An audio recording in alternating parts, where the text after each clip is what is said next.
સુરત મહાનગરપાલિકા દ્વારા સરકારી આવાસ યોજનાઓના દુરુપયોગ સામે કડક કાર્યવાહી હાથ ધરવામાં આવી છે.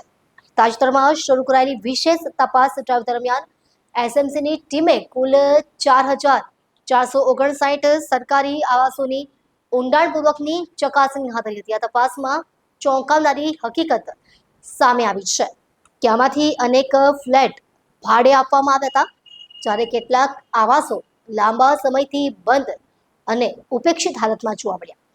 સરકારી આવાસો સમાજના આર્થિક રીતે નબળા વર્ગો માટે સબસિડી ધોરણે ફાળવવામાં આવે છે, પરંતુ કેટલાક લાભાર્થીઓએ આ યોજનાનો ગેરલાભ ઉઠાવીને પોતાના નામે ફાળવેલા આવાસો ભાડે ચડાવી દીધા છે, જે સંપૂર્ણપણે નિયમોની વિરુદ્ધ છે. એસએમસી સૂત્રો અનુસાર આવા કિસ્સાઓમાં ગંભીરતાથી લેવામાં આવી રહ્યા છે.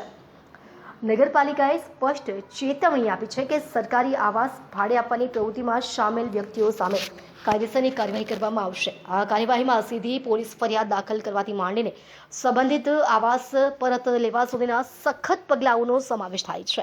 એસએમસીના નિયમો અનુસાર ફાળવણી પત્રમાં સ્પષ્ટ જણાવાયું છે કે આવાસનો ઉપયોગ ફક્ત સ્વરહેણાંક માટે જ કરી શકાય અને તેને ભાડે, લીઝ અથવા અન્ય કોઈપણ રીતે ટ્રાન્સફર કરવાની મનાઈ છે. સૂત્રોએ ઉમેર્યું કે તપાસ દરમિયાન જે આવાસો બંધ હાલતમાં મળ્યા તેમના લાભાર્થીઓને કારણદર્શક નોટિસ મોકલવામાં આવશે અને યોગ્ય સમયગાળામાં જવાબ ન મળે તો તેમની ફાળવણી રદ કરવામાં આવશે. આ ઉપરાંત ભાડે આપવામાં આવેલા આવાસોના કિસ્સામાં ભાડૂતો અને માલિક બંને સામે કાર્યવાહીનો ગાળો ખોલવામાં આવશે.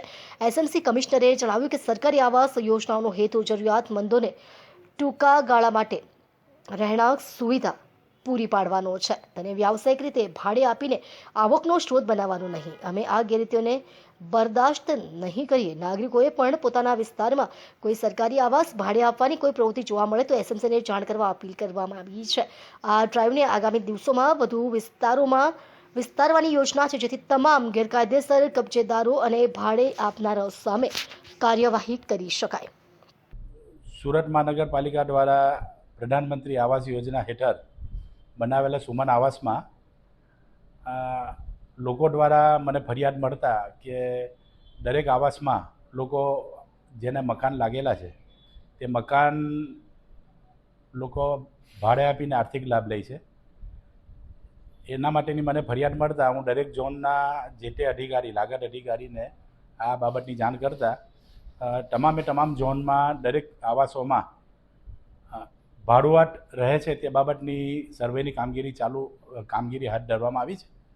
જેમાં હાલમાં મારી પાસે જે આંકડા છે તે મુજબ રાંદેર ઝોનમાં હાલમાં અત્યારે 3 જગ્યા પર એ લોકોએ સર્વે કરેલું છે.